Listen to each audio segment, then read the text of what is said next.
माने श्रेष्ठ, भद्र यानी कल्याण, तुंग यानी श्रेष्ठ, तुंग शिखर बोलते हैं ना, ऊंचा, तुंग यानी ऊंचा, भद्र यानी कल्याण, जिससे श्रेष्ठ कल्याण हो सकता है वो शरीर ही है, इसी से कल्याण हो सकता है अपना। तो आत्मदेव कौन है? जीवात्मा। तो धुंधली कौन है? हमारी बुद्धि, जो कुतर्क करती है, तर्क करती, करें ना करें, करें ना करें, जिसमें संकल्प और विकल्प उठते रहते हैं, ऐसा।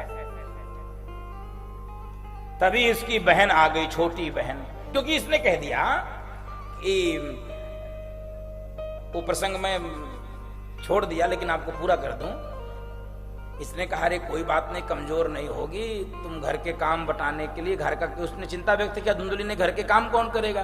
तो उसने कहा कि देखो बेटा जब पैदा होता है तो ननद को वैसे ही बुलाना पड़ता है, ननद को थोड़ा सा वो देना पड़ता है, नेक उपहार, तो ऐसा करो ननद को पहले ही बुला लो तो तुम्हारी सेवा भी हो जाएगी, और जब बच्चा हो जाएगा तो उसको थोड़ा सा है कुछ कपड़ा लत्ता, मिठाई, जो भी देना चाहो दे देना।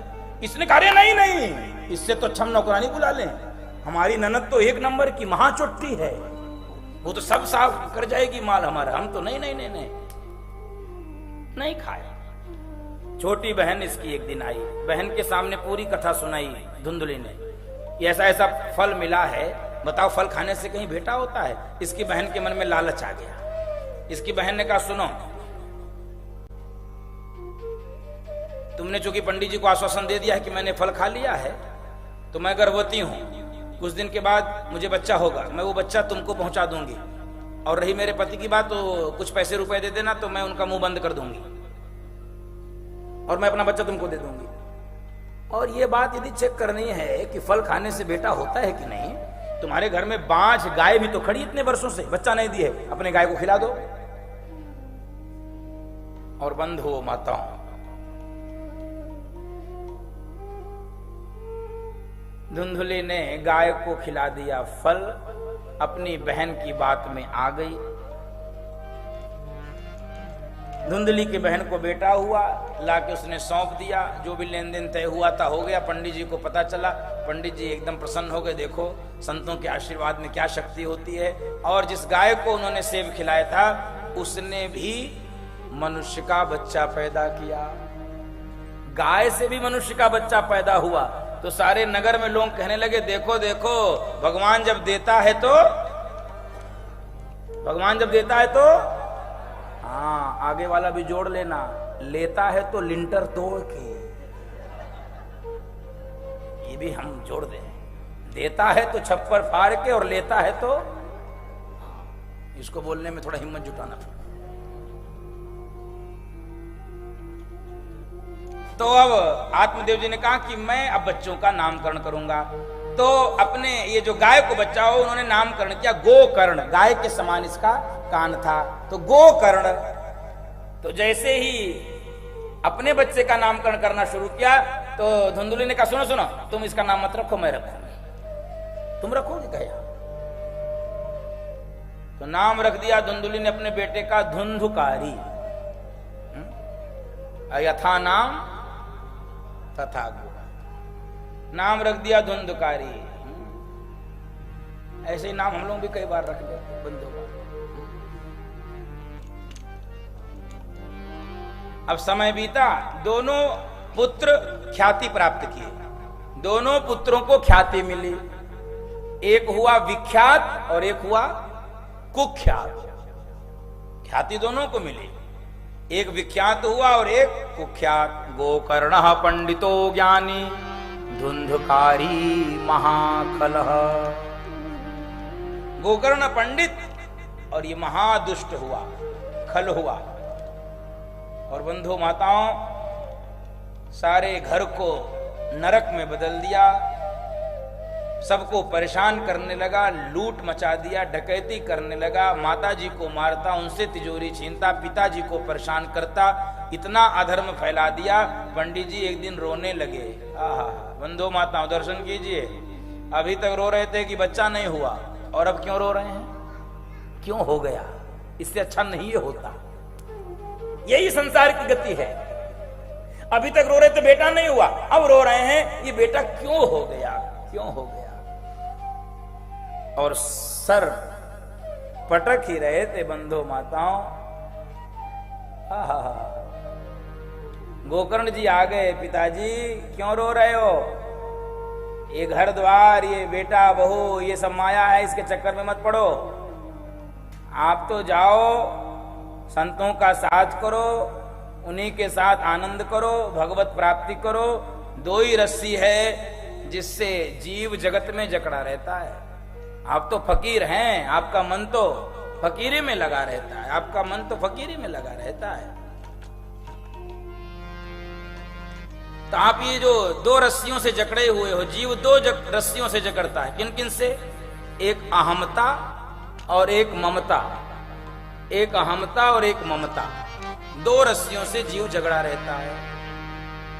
माने मैं और मेरापन, यही दो रस्सियां जीव को संसार में जकड़ती हैं। मैं और मेरापन, इससे यदि ऊपर व्यक्ति उठ जाए तो ये संसार में बंध ही नहीं सकता है, एकदम मुक्त उसका आवागमन होता है।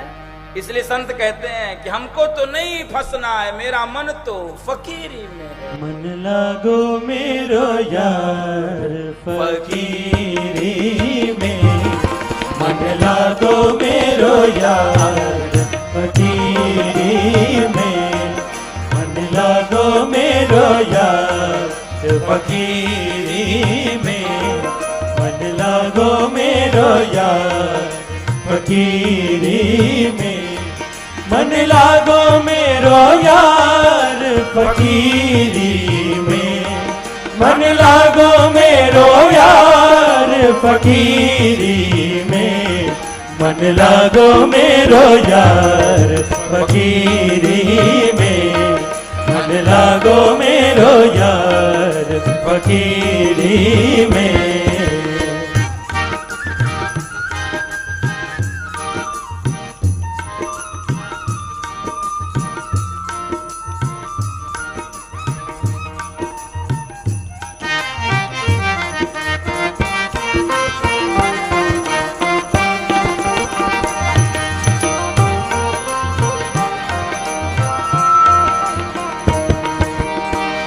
जो सुख पायो राम भजन में, जो सुख पायो राम भजन में, राम भजन में, राम भजन में, राम भजन में, राम भजन में, जो सुख पायो राम भजन में, जो सुख पायो राम भजन में, सो सुख नाही अमीरी में, सो सुख नाही अमीरी में, मन लागो मेरो यार फकीरी में, मन लागो मेरो यार फकीरी में।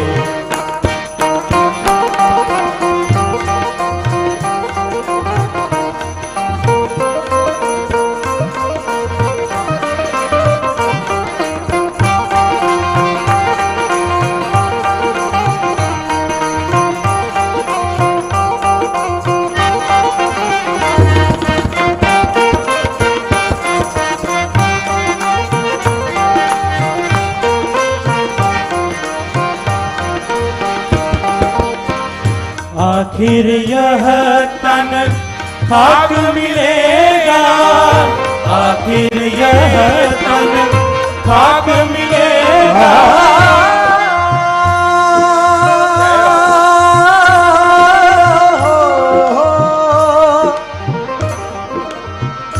कोई कह रहा कि महल बनवाऊंगा मैं, और कोई कह रहा कि शहनशाह बन जाऊंगा मैं, पर कोई न जाने इस जीवन की क्या औकात है। 4 दिन की चांदनी और फिर अंधेरी रात है। आखिर यह तन खाक मिलेगा, आखिर यह तन खाक मिलेगा, खाक मिलेगा, खाक मिलेगा,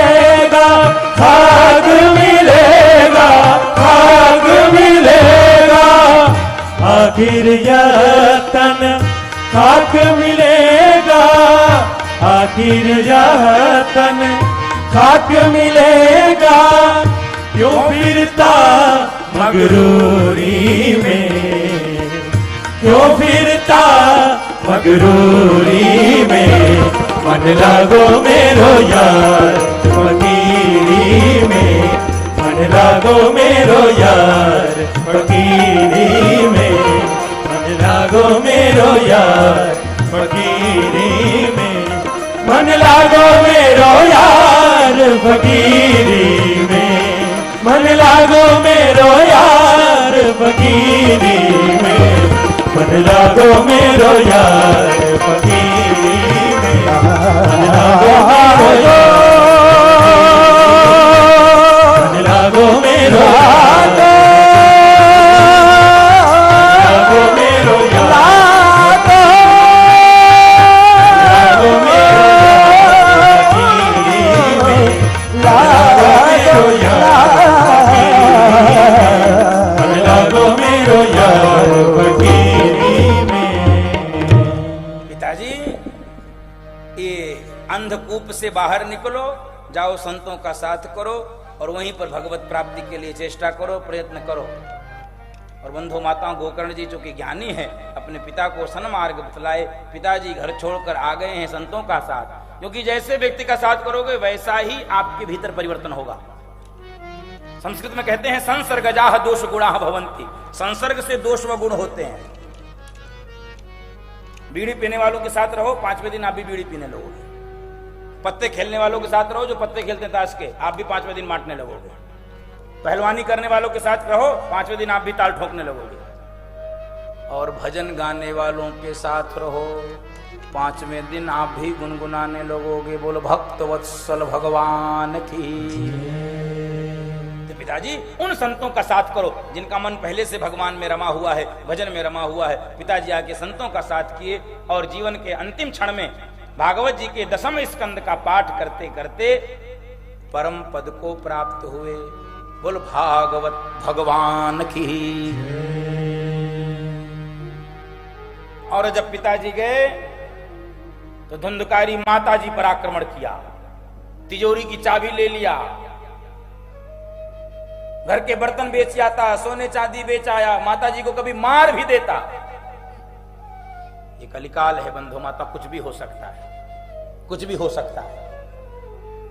इन कथाओं की कितनी आवश्यकता है इस देश में, मैं आपको बता नहीं सकता।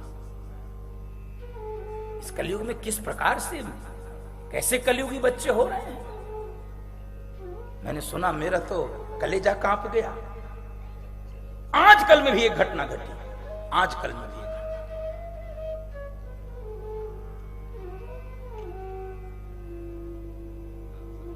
अभी हमने ग्वालियर की एक घटना सुनी।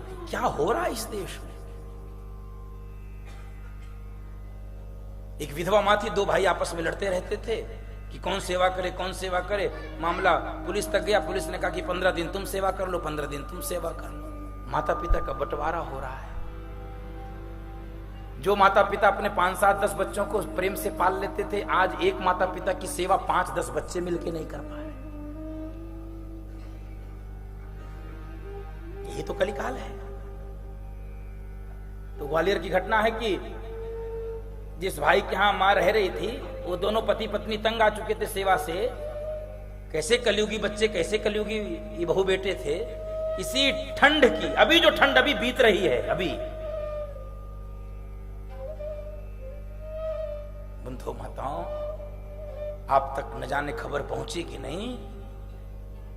इन बहू बेटों ने अपनी बूढ़ी विधवा मां को भीषण ठंड में बिना गर्म कपड़े, बिना बिस्तर के रात में छत पे बांध दिया। छत पे बांध, पूरी रात सिसकती रही, पूरी रात ठंड में कड़कती।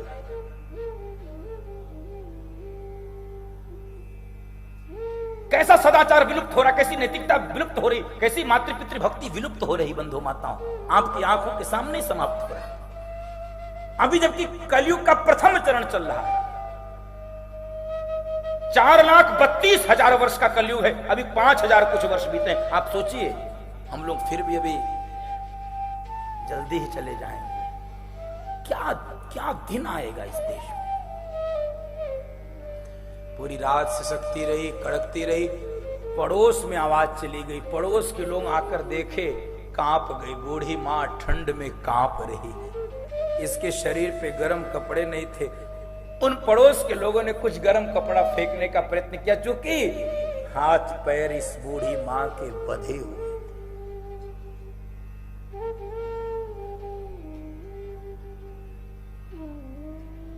पूरी रात कड़कती रही। प्रातः काल इन बच्चों ने तो सोचा होगा मर गई होगी मेरी मां। बंधु माताओं, हिम्मत नहीं हो रही बोलने की। सुबह ये दोनों छत पे पहुंचे कि चलो मर गई, इसको फूंक आते, जला आते। इसकी मां मरी नहीं, कांप रही थी, ठंड में कांप रही थी, ठंड में। फिर भी नहीं है संभले, अभी भी वक्त था। चलो अब अपने कृत्य पे इनको ग्लानि हो जाती। इन दोनों ने विचार बनाया, ये मैं कल्पना से नहीं सुना रहा हूं। इन दोनों ने विचार किया, अब क्या करें, मरी नहीं। बेटे ने बूढ़ी विधवा मां का हाथ पांव पकड़ा, बेटे ने तकिया से मुंह दबा के मार डाला, मार डाला।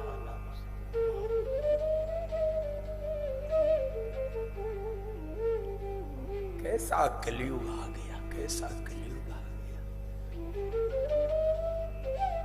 मैं तो पूरी कथा का यही निचोड़ आप सबसे प्रार्थना करूंगा, बड़ी बातें छोड़ दो।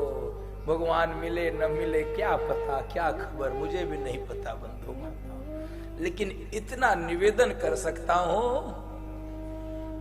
कि जीवित देवी देवता मान के अपने माता पिता की सेवा करोगे, अपने माता पिता में ही भगवान का दर्शन होने लगेगा। ये मेरे व्यासपीठ आपसे प्रार्थना कर रहा, आपसे निवेदन कर रहा। जीवित देवी देवता, ये कैसा समय। अपनी मां को मारता था धुंधुकारी, अपनी मां को।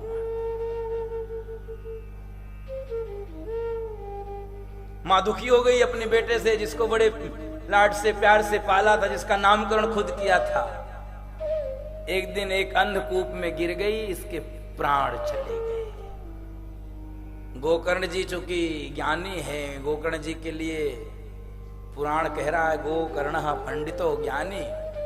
गोकर्ण जी ने विचार किया कि पिताजी गए, माताजी गई, अब लगता है मेरा नंबर आ जाएगा। अब भैया मुझे ही मारेगा, तो मुझे मारे इसके पहले गोकर्ण जी यहां से चले। गोकर्ण जी घर छोड़कर चल दिए। धुंधकारी मदांध हो गया, पागल हो गया। 5 वेश्याओं को लाके घर में रखने लगा, 5 वेश्याओं, और इन्हीं के लिए चोरी करता, इन्हीं को प्रसन्न करता। और जो स्त्रियां पैसे से प्रसन्न होती हैं वो आपकी हो नहीं सकती। और जब खूब लूट का माल घर में इकट्ठा हो गया तो वेश्याओं ने ये विचार किया कि किसी न किसी दिन ये पकड़ा तो जरूर जाएगा धुंधकारी, क्योंकि पाप का घड़ा भरेगा, तो क्यों ना उसके पहले ही इसको मार के धन लेकर हम भाग लें। और इन गड़काओं ने एक दिन धुंधकारी को बांध दिया चारपाई में रस्सी से, और जैसा नाम था वैसी मृत्यु हुई इसकी, वैसी मृत्यु। चूल्हे में गरम गरम अंगार जल रहा था, उन्हीं अंगार को लाके धुंधकारी के मुंह में ठूंस दिया, और धू धू धू धू करते हुए धुंधकारी भी प्राण छोड़ दिए। गोकर्ण जी को पता चला। गोकर्ण जी जो कि ज्ञानी हैं, गया जी में जाके माता पिता और अपने भैया सबके लिए श्राद्ध किए। फिर अपने घर पहुंचे तो एक कोना साफ करके विश्राम कर रहे थे रात्रि में। तभी अचानक से इनके सामने एक भेड़ का बच्चा दिखलाई पड़ा गोकर्ण जी को, और देखते देखते ही भेड़ हाथी बन गया, हाथी फिर भैंसा बन गया और जोर जोर से रोने लगा, जोर जोर से रोने लगा। गोकर्ण जी सावधान होकर पूछे, कौन हो तुम? कस तुम? कौन हो तुम? भैया बोलो। लेकिन वो जोर जोर से रोता है, बोलता नहीं है, केवल इशारा करता है। संज्ञा मात्रम चकार हो। तो गोकर्ण जी ने जल लिया हाथ में, अभिमंत्रित किया और गोकर्ण जी ने उस प्रेत के ऊपर छोड़ दिया। और जैसे ही जल उसके ऊपर पड़ा, वह प्रेतात्मा बोल पड़ा, अहम भ्राता त्वदीयोस्मि धुंधुकारीति नामतः स्वकीयेनैव दोषेण ब्रह्मत्वं नाशितं मया। भैया मैं तुम्हारा भाई धुंधकारी हूं और अपने ब्रह्मत्व के दोष के कारण मैं अपने ही पाप से इस प्रेत योनि में आ गया हूं। कितने पाप किए, कितने दुष्कर्म किए मैं गिन नहीं सकता हूं। आकाश के तारे गिने जा सकते हैं, लेकिन मैं अपने पाप नहीं गिन सकता। इसलिए मैं केवल वायु का आहार करके भीषण कष्ट भोग रहा हूं। इसलिए ये भागवत की कथा पितरों के भी मोक्ष के लिए होती है, पितरों की मुक्ति के लिए भी होती है। बोलो पितृ भगवान की, भागवत भगवान की, पितरों की मुक्ति की ये प्रमाण है बंधु। तो कहा गोकर्ण जी ने कि नहीं भैया तुम कैसे प्रेत बन सकते हो, मैं तो श्राद्ध करके आया हूं गया जी में। धुंधुकारी ने कहा भैया सुनो, एक नहीं 100 श्राद्ध कर लोगे तभी मैं मुक्त नहीं होऊंगा। कहे क्यों? कहे मैं 1 नंबर का प्रेत हूं, अव्वल दर्जे का प्रेत हूं, इतनी जल्दी मैं मुक्त नहीं होऊंगा। बंधु माताओं, गोकर्ण जी ने धुंधुकारी से कहा अच्छा अभी तुम शांत हो जाओ, मैं कुछ प्रयत्न करता हूं तुम्हारी मुक्ति के लिए। अपने भाई के प्रेत योनि से मुक्ति के लिए गोकर्ण जी प्रार्थना कर रहे हैं, हे सूर्य नारायण, हे जगत के दृष्टा, हे जगत के साक्षी, कोई मार्ग बताओ कैसे मेरे भैया का कल्याण होगा। और बंधु माताओं, आकाशवाणी हुई भागवत की कथा सुनाओ अपने भैया। श्रीमद् भगवतान मुक्ति सप्ताह वाचनम कुरु, सप्ताह ज्ञान यज्ञ करो। और बंधु माताओं, आकाशवाणी की बात को मान के गोकर्ण जी ने कथा का आयोजन किया। आषाढ़ मास में दिव्य भव्य श्रीमद् भगवत कथा का आयोजन। सभी श्रोता समाज एकत्रित हो गए। गोकर्ण जी ने कथा सुनाना प्रारंभ किया और एक 7 बांस के गांठ में, इसीलिए तब से कथा में परंपरा है 7 गांठ का एक बांस रखा जाता है प्रतीक रूप में। उसी 7 गांठ के बांस में आके धुंधुकारी बैठ गए। एक दिन की कथा पूरी होती, एक गांठ चटक जाती, 2 दिन की कथा पूरी होती, दूसरी गांठ चटक जाती, और धीरे धीरे धीरे धीरे करके 7वें दिन की कथा पूरी हुई, 7 गांठें चटक गई। और बंधु माताओं, उस बांस से एक दिव्य पुरुष प्रकट हो गया। गोकर्ण जी ने पूछा कौन हो भैया? मंद मंद मुस्कुराता हुआ वह बोल पड़ा, आपने पहचाना नहीं? मैं आपका भाई धुंधकारी हूं। उसकी दिव्यता को गोकर्ण जी देखते ही रह गए। और गोकर्ण जी के सम्मुख धुंधकारी ने भागवत जी की महिमा गाई है। धन्या भागवती वार्ता प्रेत पीड़ा विनाशिनी, सप्ताहोपि तथा धन्य कृष्ण लोक फलप्रद। धन्य है ये भागवत की कथा, धन्य है। 7 दिन तक सुनने के बाद भगवान कृष्ण का लोक मिलता है। बोलो भागवत भगवान की जय। धुंधुकारी जी भागवत की महिमा गा रहे थे बंधु माता, तभी एक दिव्य विमान प्रकट हुआ और देवताओं के पार्षद धुंधुकारी को बिठा के ले जाने लगे। तभी गोकर्ण जी ने कहा अरे रुको भाई, हे भगवत पार्षदों, इतने लोग कथा सुन रहे थे, केवल विमान केवल धुंधुकारी के लिए क्यों आया, बाकी श्रोताओं के लिए क्या? तब भागवत पार्षदों ने कहा सुनो, श्रवणस्य विभेदेन फल भेदो अत्र संस्थितः। श्रवणस्य विभेदेन, सुनने के भेद से फल भी अलग अलग प्रकार का है। इसलिए मैंने निवेदन किया, कथा सुनने का तरीका कैसा है आपका, फल भी उसी अनुरूप मिलता है। एक पाठ्यक्रम विद्यालय में पढ़ाया जाता है, एक ही प्रश्न पत्र से सबकी परीक्षा होती है, परिणाम भिन्न भिन्न क्यों होता है? शिक्षक एक, पाठ्यक्रम एक, पढ़ाने का तरीका एक, प्रश्न पत्र एक, परिणाम भिन्न। क्यों? वहां पर श्रवणस्य विभेदेन, यहां पर लिखने के भेद से, उत्तर लिखने के भेद से। बंधु माताओं, तो श्रोता बन के कथा सुना जाए, विश्वास करिए आपको भी लेने भगवत पार्षद आएंगे। गोकर्ण जी को भगवत पार्षद धुंधकारी को ले जा रहे हैं। फिर से सावधान करके श्रोताओं को श्रावण मास में गोकर्ण जी ने कथा सुनाई है। तो सभी श्रोता दत्त चित्त होकर कथा सुन रहे थे। तो जैसे अयोध्यावासी भगवान राम के साथ चल पड़े थे, वैसे ही सबके लिए विमान आया और सभी श्रोताओं को मुक्ति मिली है। बोल भागवत भगवान की।